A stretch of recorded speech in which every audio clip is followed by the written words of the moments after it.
What's going on, guys, and welcome to the UFC Apex Woodley vs Burns recap show. So, obviously, I'm joined, as usual, by Jordan Ellis, the LowKick MMA site manager. How's it going, Jordan? It's going good. How are you? Yeah, not too bad. You're probably a bit tired now because you've been up all night watching the fights. So, You know what? I actually got a nap in. I slept for about 3 hours, from about 6 till 9. So I was actually fresh as a daisy, like going into main event. I've never felt so good. So that might be my new plan moving forward. yeah, have a little nap in between fights. Oh, that's good. So we'll just get straight into the card, and I think we'll start at the main event, seeing as it was a big one between Tyron Woodley and Gilbert Burns, which ended up just being domination by Gilbert Burns. To be honest, wasn't something I expected going in. I knew that he would have been able to put some pressure on Tyron and maybe force him to the ground and control him, but I didn't expect him to come out and land big on Tyron early on and drop him and just dominate him, especially on the feet the way he did. So I was very impressed with Gilbert Burns, and it actually made me have a lot more respect for his striking. Like, that wasn't something I really thought of him for before this, but after seeing his performance, he's definitely dangerous on the feet as well as he is on the ground. What do you reckon? Yeah, Gilbert Burns was great. He looked great. He just did everything he had to do. But his hands they are really good. He clearly got power and he hit him straight away. Because the actual first knockdown didn't look like a lot to me. It was just seemed like a little clash and he was down, and then but he just dominated him. It was just something that we've seen. I don't even think Burns, that was the best Burns. I don't think that he needed to be the best Burns. I think he just did what he did. He wanted it more. You could just tell he was pumped up for the fight. He wants it. Whereas Tyron Woodley doesn't seem to want to fight at all. All he's got is his right hand now. He doesn't seem interested in doing anything than landing a power punch and finishing the fight with one punch. So you've got to have more than that. We've seen him, he backs up to the cage, and it's a style. It does work because, he's caught a few people, with that style. But when it doesn't work, it just looks so negative. It looks so like he just doesn't want to be there at all. And at this point, he's 38. He's coming off 2 losses, and like he's obviously got his rap career and things like that he's more interested in, no matter what people say, like whether they like it or don't like it. That's something he clearly enjoys, and he just doesn't look to enjoy fighting. So big shout out to Burns, but then Woodley, it's not nice to see, because he just doesn't look like he wants to be there. So it's not good for the fans to be watching. For sure. And one thing I noticed the day before this, like the fight, Friday, he did some interviews and he sounded like his voice was all crackling and whatever. So I thought it might have just been from the weight cut. I thought the weight cut must have just drained him, and that's why he sounded off. But then when I saw him when he was walking out, his eyes were like half shut, and I said to someone I was watching it with, I was like, does he look sick or something? Like, what's wrong with him? And then he got in the octagon, and he kind of woke up more when the fight started. But I think, like you said, I just don't think he really wants to be in there anymore. He doesn't have that same drive he used to have, where he'd go out there and look like he's intending to take someone's head off, And his style, where he's obviously a counterpuncher, that's his thing. He looks for that big right hand counter and he puts people away. I think now that people are really catching on to that's what he does more than they did in the past. He doesn't have much to offer in the way of offense, because he's not really an offensive fighter. He looks for the counter, and that's pretty much all he does. All he did in this fight anyway. He wasn't coming forward. He wasn't just putting the pressure. Even when he knew he was down, he wasn't coming forward and throwing big combinations to try and land something. He was still waiting for that counter, because obviously, like people have said, it's the big equalizer. That's the thing. All he needs to land is one of those big ones. He puts him down. But when it's not working, it's not working, and he just doesn't have much to offer. He has the tools to offer. He just doesn't use his tools when he needs to. So, does he want to fight still? Is that the problem? Is it just motivation, or is he getting old? Is it his age? I don't know what the problem is, but I think Tyron really needs to have a hard think about if he wants to continue fighting or not. Yeah, I think I was picking him all week. I just thought he'd be able to land the power, but I'm one of them people. I tend to change my mind when I see them standing across from each other in the octagon, and I was just looking at his body language. That weren't good. He's usually the bigger man. He's usually so jacked, and it's like he's like quite a physical specimen to look at, and he just looked a bit skinny. Like, he looked on the skinny side. I think Burns looked bigger than him. So maybe it's the weight cut. I wouldn't mind seeing him go to middleweight, and then he's also, as you were saying, he doesn't use what he's got.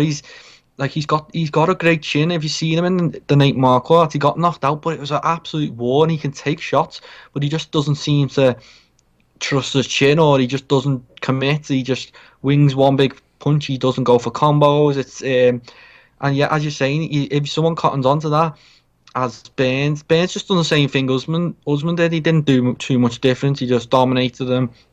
He was better on the striking, but it was yeah, it was one of them. It was just Woodley had a bad night, Burns had a good night, but I think the main focus should be Woodley's bad night, because it just, Burns is better than even what we've seen. He just didn't have to show it because he didn't win an opposition there.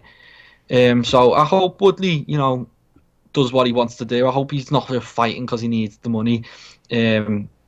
Because like obviously no one wants to watch that, and then also I'm sure he just doesn't want to be in there. So he's being a great fighter. If this is it, then so be it. But I've moved to middleweight. I think might be the way to go, because he did look a bit, as you were saying, if he sounded like that and then he looked like that, there might be a reason for it. But he was saying at post-fight that he felt great. So maybe it might just be an age thing. People get shot shy the older they get. So it's a puzzling one.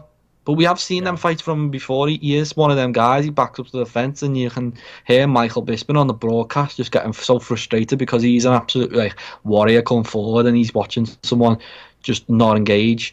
So it's interesting. I'm looking forward to seeing what Woodley does next. I think Burns is right there now. I don't think he'll get the next title shot, but I think it'll maybe Covington or someone like that. I can't wait to watch him fight again. He's an absolute beast.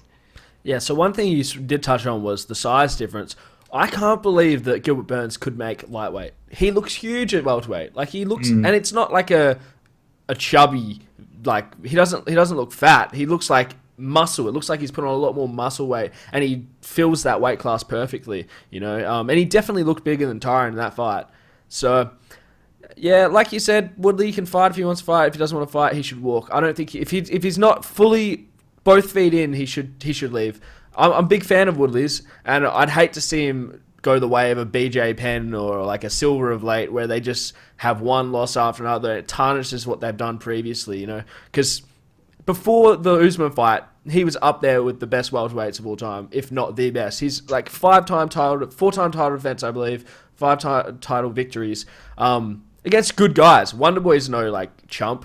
Darren Till's pretty good.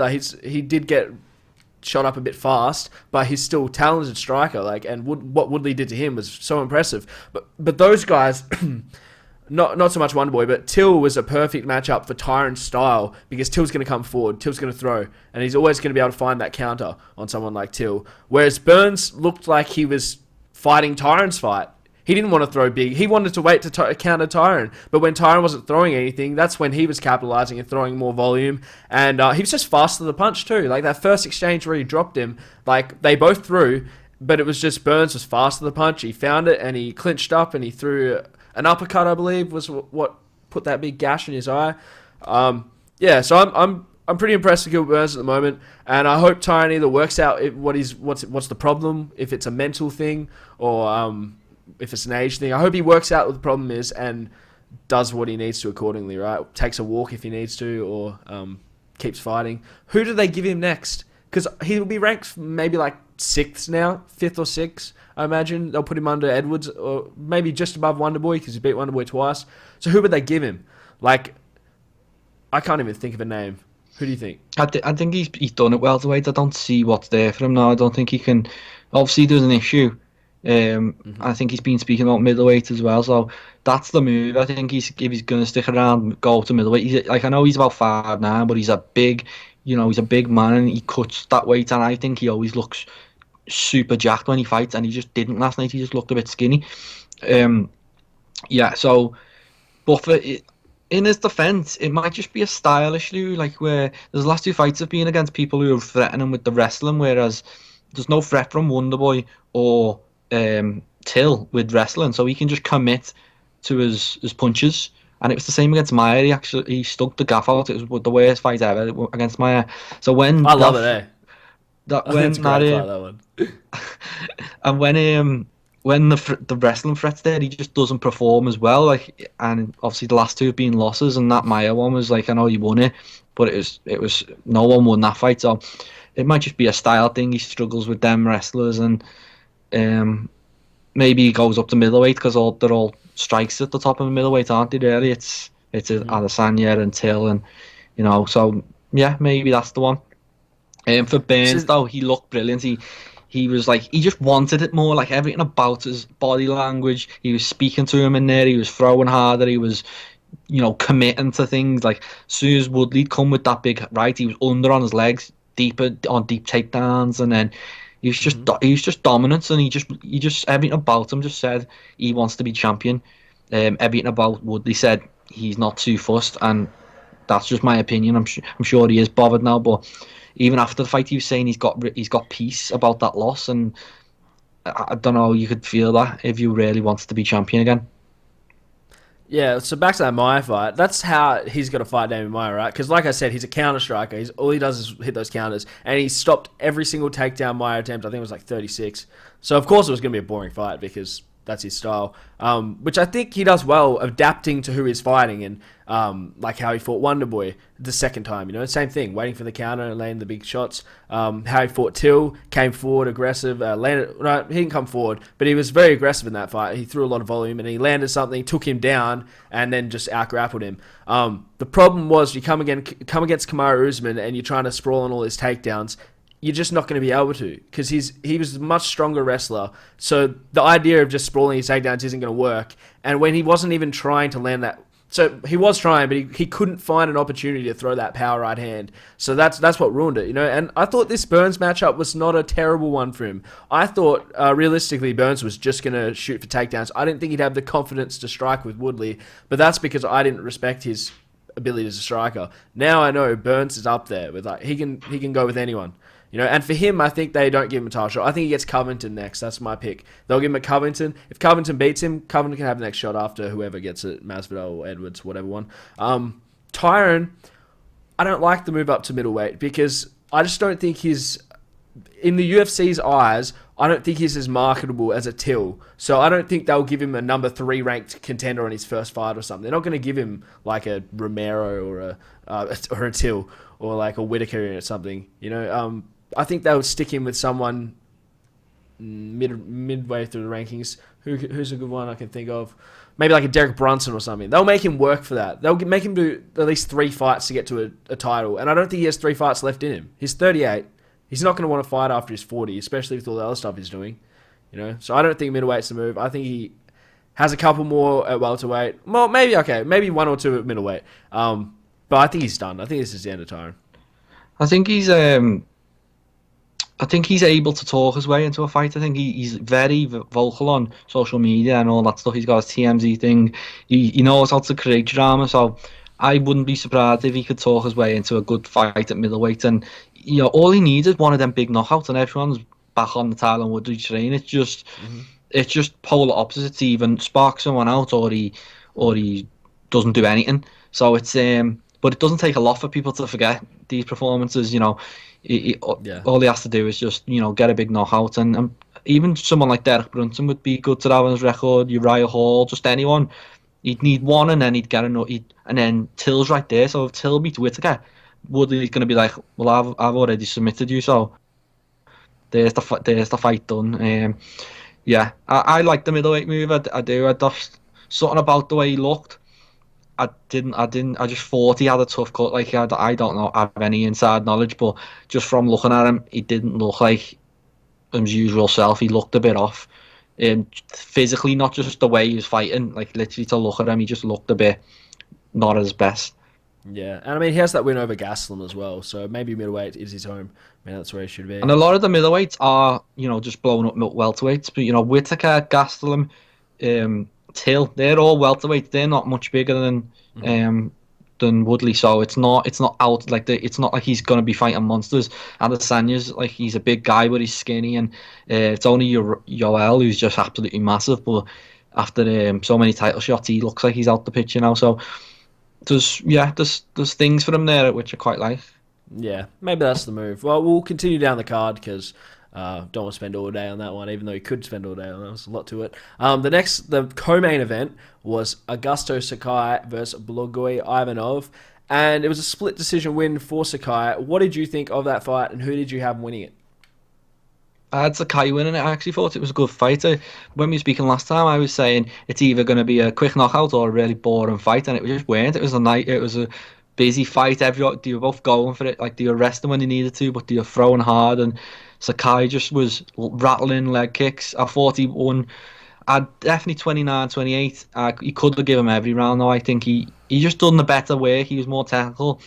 He's firing in body kicks, and he was just nasty. And but props to Ivanov, because he was doing good work as well. So I understand why it's a split decision, but I know one of the judges scored a 30-27 for Ivanov, and I was just like, what's going on here? But good fight, and actually, like, surprised me at how good it was. What did you think? So I definitely had it for Sakai as well. Although DC did bring up a good point about that fence grab in the final round there, because it was like 2 minutes left on the clock, and he had the takedown, but he grabbed the fence to stop it. So maybe he got that. Maybe Ivanov would have got that takedown and just held him on the ground for 2 minutes. So that would have been a big factor. And if that happened, if they took a point, it would have been a draw. If Ivanov had won that round, would he have won? He would have won the fight, right? Because he won one round and everyone else's scorecards. If he got the takedown, he might. But it's guessing, isn't it? Really. And well, that's it. DC made me laugh because he was just snitching. Yeah. He was literally shouting at the referee, "Take a point, take a point." It was just ridiculous because there's no crowd. You could just hear him. Yeah. And that's the only reason the referee got involved, because he could hear DC shouting. But he might have just popped back up. Who knows? You can't really speculate, right? Yeah. So you can't. The referee did what he did. He noted it. It's just because DC's a wrestler. I think it's been made more of an issue. I think the commentators have a lot of say in how people react to things. 100%. If they kind of just skated over that, you no one speak about it. Yeah. Sakai was a worthy winner. Regardless, I think. I agree. Yep. I think he won. I think he won every round. I'd maybe give Ivanov the first if he were, but it'd be a toss of a coin really. So I don't think a fence grab changed any results, even though the judges' scorecards had it close. Yeah, I wouldn't have thought it was a robbery if Ivanov had won the scorecard, but I did think Sakai did enough to win it. So, but it was a good fight, like you said. I wasn't expecting much for that one either. I didn't think it was gonna be a knockout. I thought it was just gonna be a lot of like cage pressing for 15 minutes, which it wasn't. It was actually a decent fight. So, happy days. Moving down the card though, in my opinion, the best fight on the card and my fight of the night. So this one was the Billy Quarantillo. How did he ask for his name? He said something like that. Quarantillo, I think. Versus Spike Carlisle, where Billy Quarantillo got a unanimous decision victory. And I loved it from the moment it started, when Spike Carlisle came out there like full clip, went at him, and it was like a big grappling war, that one, which I really enjoyed watching. What do you think? Yeah, it was fun. It was. I love it when people come out like that. He was so fast out the gates by Carlisle, and he was just ruthless. He just clearly, like, he's one of them fighters who seems to come out and want a bonus every time. That's what he's going for. That's what he's shooting for. And he was unlucky not to get it because it was a great fight. I think Billy won it. I'm no problem with the decision. It's just a good fight to watch. It was. Yep. I don't think it was the best fight ever or anything like that, but it was just fun. It was just one of them, for me, especially 3-4 o'clock in the morning when something like that pops up. You're like, oh, keep you up. Just woke me up again. So great fight. They're just two guys now. I don't think anyone really comes out of that fight a loser, because I'm gonna be like keeping an eye out on both of them to see who they're fighting next, when they're fighting next, and I'll be watching. So there's a new fan. I'm sure you'll be watching, and a bunch of other people will be watching. I heard Dana White say he's gonna sort them both out with some money as well. So that'll be nice, because they deserve it. They fought hard. For sure. And so what did you think on the end of the first round there, where Carlisle was on top of him, and he must have heard the things they tapped together, 10 seconds left, and he got up and he turned around, and then obviously 10 seconds on the clock, Roberts got up and clocked him in the side of the head, Fair game, like, he's still in the round, he's allowed to throw strikes, but that was hilarious. I didn't know what happened there. Imagine if he put him out, and that was how the fight got ended. Well, there's a boxing video where someone gets hit and then they walk back to the corner thinking he made the bell, and the other fella knocks him out. So I was just picturing that. But I think Carlisle was literally just showboating. I think he was just like doing a walk off, like, oh, he's not bothered, and then he just got cracked for it, and he got made to pay, and then the fight turned from there as well, because he come out second round and started to, pick up the pace and dominate. So yeah, that was a weird one. I think he was showboating. I don't think he actually thought the bell had gone now. What did you think? Did you actually think he thought the bell went? I thought he did, yeah. I thought that, they had 10 seconds, they give him that little warning. I thought that's what he heard, and he got up. But like you said, he came out the second round different. I thought he lost the matchup not because of his skills. His skills are up there, just as good as Roosevelt Roberts. His striking's better, in my opinion. Maybe not the grappling, though. But the issue, the reason he lost the fight was his gas tank. The third round, he came out there and he was tired. You could tell he was like breathing heavy. He looked like he was worked. And I think that's why the third round was so decisive for Roberts, Yeah, you were saying it was like he's a first round fighter, and you could see that by watching him. He was so aggressive, like overly aggressive, because that's what lost him the fight. Like, if he didn't get that finish, he'd committed so hard to it, and he had a great first round. But at this level, at UFC level, people aren't. They're not gonna just give up and fall away. People will be able to take the beating you're gonna give them. So he's got to work on, like, if he wants to be a top contender, he's got to just go away and just calm it down a little bit. He doesn't have to change too much. It's just the Justin Gaethje thing, isn't it? All you've got to do is just little tweak, and you can go on and be a big deal. So looking forward to seeing what he can do and seeing how he comes back, and then obviously looking forward to seeing Billy as well. Quantillo is he was moaning about it, but yeah, Quantillo. Contillo, so looking forward to seeing him as well. For sure. And so the next fight on the card, the fight before it, was Roosevelt Roberts defeating Brock Weaver by rear naked choke in round 2. I thought it was a dominant performance by Roberts. I said him in the last fight. My bad, I got people confused. I'm looking at the thing. Anyway, I thought this was a dominant performance by him. And the way he came out, he's striking, he was piecing him up on the feet, and he eventually did find that submission at the end there. One-sided. I didn't think Weaver had much to offer him at all throughout the fight. Was there any time that he was in danger? Am I misremembering, or? No, I thought it was one of the performances of the night. I think that's who I would be giving my bonus to. Yeah. I think he dominated the fight. He looks like a contender. He's so big for the weight class. He was talking a bit of shit. He's just he's definitely one to, like, as we were saying on the last podcast, it's one of them. I've got a chance to go and perform and show how good they are, and I thought he was the one on the whole card who made me stand up and think, oh, this is someone I'm going to be watching, and this is a contender now. So can't wait to see him again. He's unfortunate not to get a performance bonus. Brock Weaver didn't have a lot, but he didn't really have a chance. He just got dominated. So what can he do there? Yeah, I didn't expect much out of Brock Weaver, to be honest, because his debut, he didn't really, there was nothing to take from that. He got dominated, and then he got hit with an illegal knee, which resulted in him getting the win. So going into this, I thought he'd definitely... I honestly think Roberts was one of the biggest favourites on the card too, and I knew he was going to win. I thought this was how it was going to go. So what do you do with Brock Weaver? Are you just going to give him someone debuting, or... Because if he gets another loss, he's probably near getting cut, right?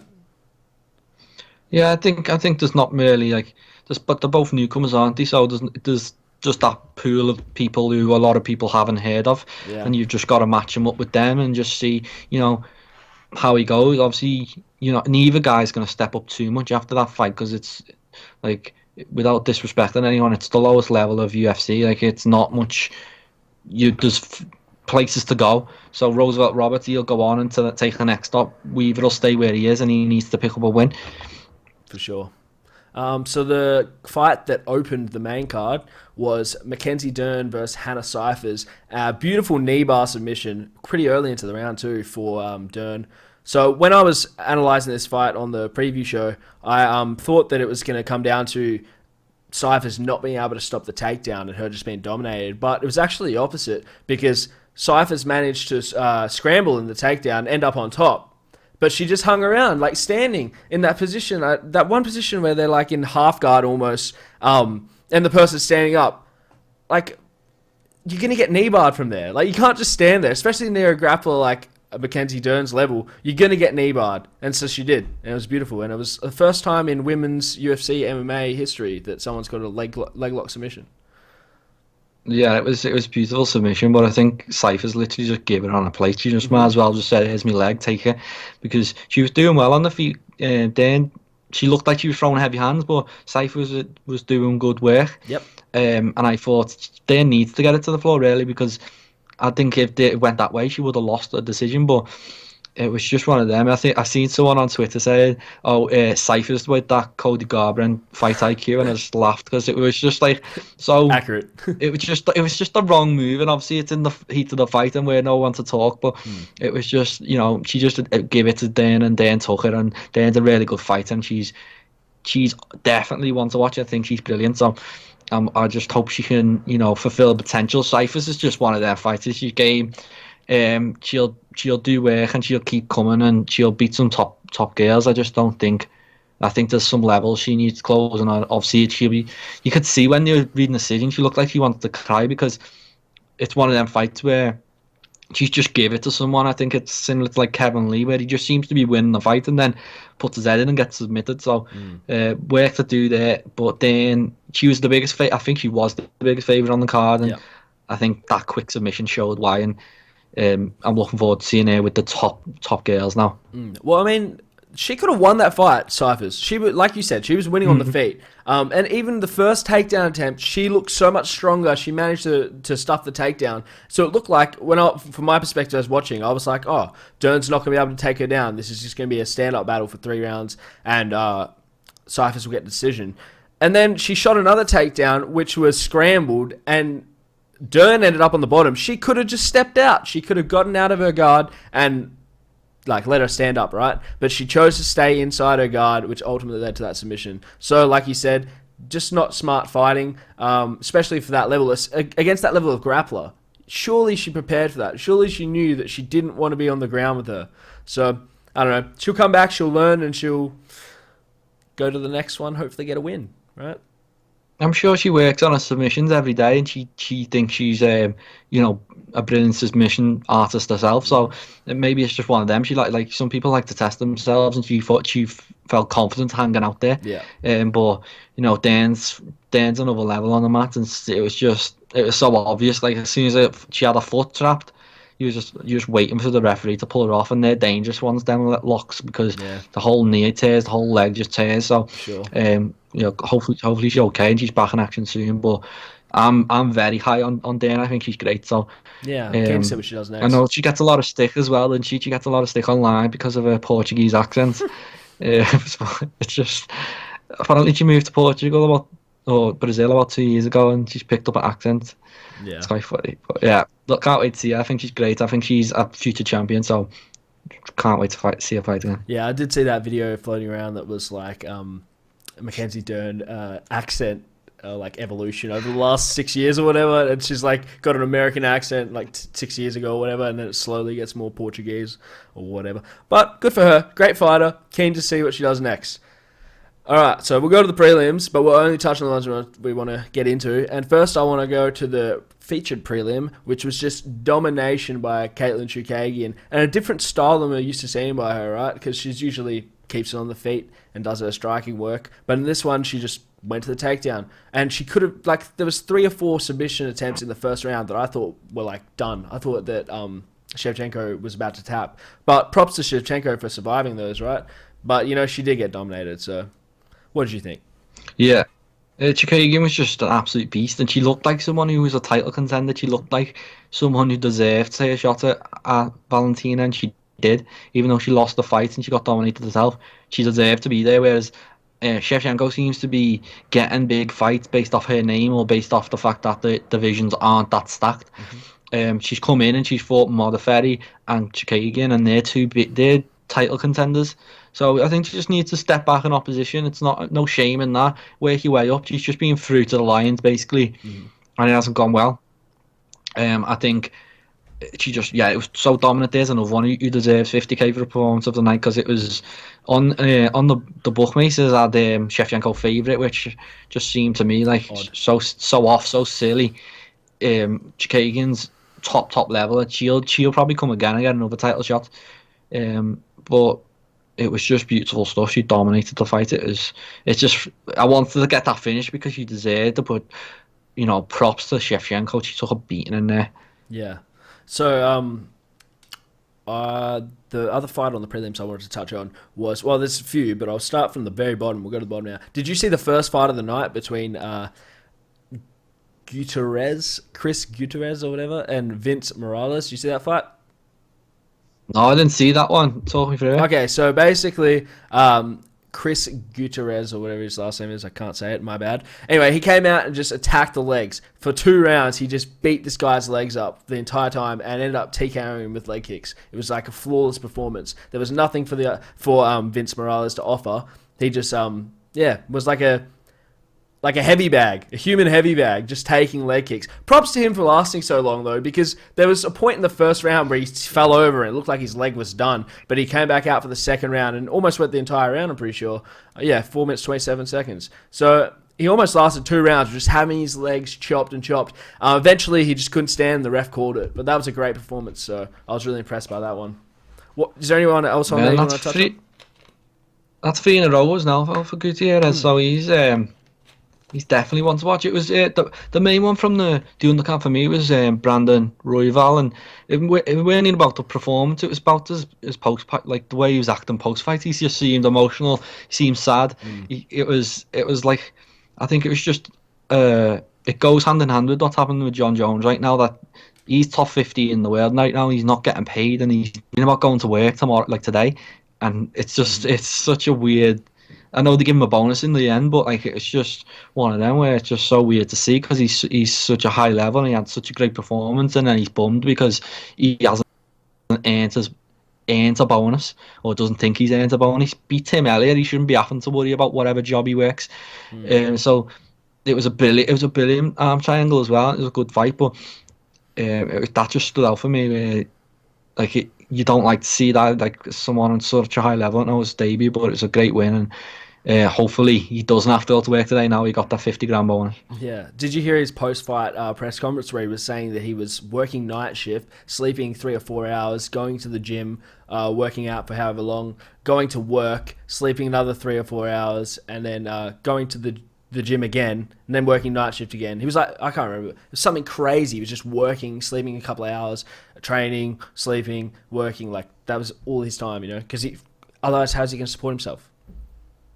Yeah, and he should be fine now. Hopefully he gets some sponsors. I'm sure there's people ringing his management now saying, we don't mind being linked with this kid because he's an absolute beast. He just beat Tim Elliott, who I think is one of the best guys.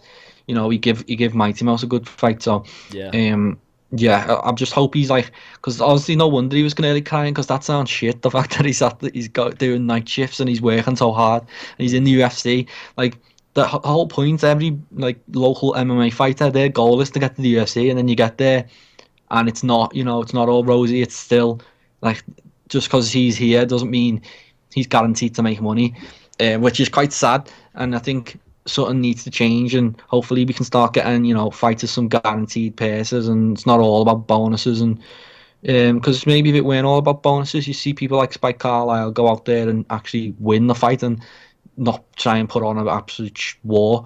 So that was one of the main points for me. And then beyond that, it was Jamal Hill. I think he was like, he looked brilliant as well. Like, he's another one who could probably get 50k for how he performed. He just looked dominant, and he just looks massive. He's just one of them who just looks like a physical, like absolute beast. And Clids and Abreu, he just had nothing for him. So yeah, that's another one I want to shout out. Landed that big knee and then finished it off with punches. That was impressive, that one. Well, if that's all you wanted to touch on the event, we'll go through some headlines, just get your opinion on what's happening in news. And I think the biggest thing I saw after the fights was John Jones' little Twitter rant he had about Dana White and about the UFC. Did you catch that one? Yeah, that one, I honestly don't know who to believe. Honestly, both guys haven't got the best reputation, so it's just like, in my opinion, John Jones is a massive star, and he's obviously one of the greatest fighters ever, and I think he sells pay-per-views. I don't think there's any doubt about that. So for him, even if he did ask for 30 million, I don't think that's ridiculous. I think a pay-per-view with him in it could generate that money. Him against Ngannou could generate that money, definitely. I think White likes to play down how valuable the fighters are. He thinks it's the UFC that is the valuable commodity, but the fighters, they drive the numbers, and so but he's saying he didn't ask for it. it's very weird. It's very weird. And Dana's like, oh, I'll take a lie detector. I'll do this. It's weird. Who do you think's telling the truth? Because I haven't got a clue. I have no idea who's right and who's wrong, but the most interesting thing from that, in my opinion, was Jones asking for his release. 3 times now in different tweets, he's asked for his release in the UFC, and I don't think he's serious. Well, I think he's serious, but I don't think the UFC will ever release him. If they did, where would he go? What would he do? Because I don't think Bellator or ONE are going to pay him more money than the UFC are paying. Because you reckon he's getting $5 million a fight in the UFC right now. I don't think Bellator could afford to pay him $5 million a fight, right? So I don't know what he'd do if he left. Maybe box. It's never gonna happen. Like, why would, like Conor McGregor did at one point as well? Why would they release him? And what they do, these fighters would just do their own promotion, and then they keep all the gates, and it would be better once you're a star.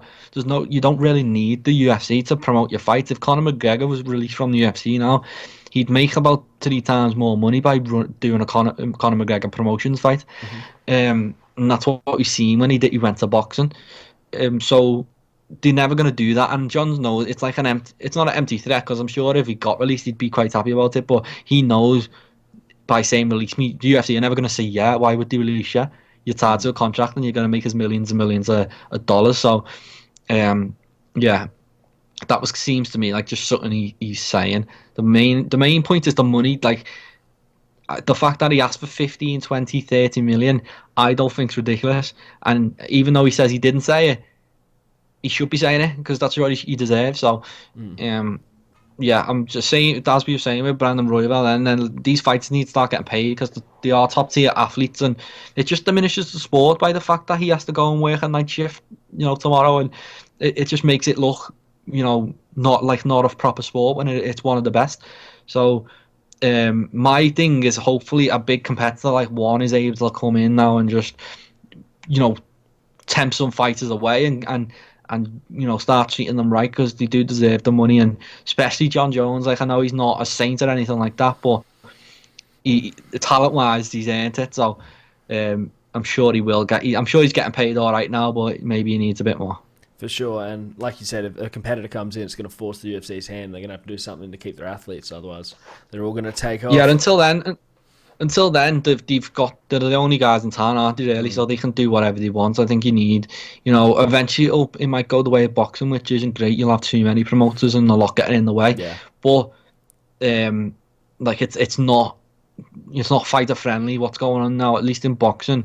Although they delay having the biggest fights, you do kind of eventually get them when the fighters get paid and are usually, doing quite well. A lot of people who leave in UFC aren't doing quite well, so it's important to note that.